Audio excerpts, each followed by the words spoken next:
আসসালামু আলাইকুম। অনেকদিন পর একটি ভিডিও নিয়ে হাজির হলাম। বিভিন্ন ব্যস্ততার কারণে ভিডিও দেওয়া হয় না।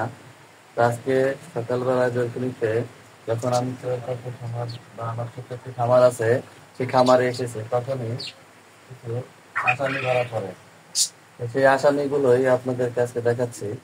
তো আসামিগুলো দেখুন, আপনারা দেখুন, একসাথে 5 জন। এই যে এই যে দুইটা হয়েছে গিয়ে মনে হয় আহ বাবা মা, আর এই যে বাচ্চা,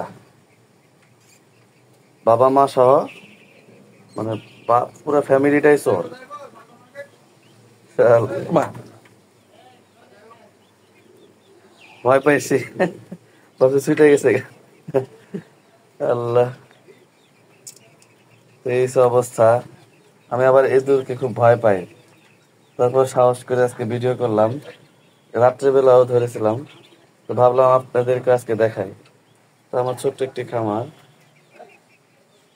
এই খামারেই এই যে ফার্মি মুরগি, কোয়েল পাখি, এগুলো নতুন নিয়ে এসেছিলাম। এর মধ্যে ডিমও দেখা যাচ্ছে। আরে ডিমটা যে কবুতর। তো এই হচ্ছে অবস্থা। তো চেষ্টা করবো এখন থেকে নিয়মিত ভিডিও দেওয়ার জন্য। তো ধন্যবাদ সবাইকে। আসসালামু আলাইকুম রহমতুল্লাহ বারাকাতুহু।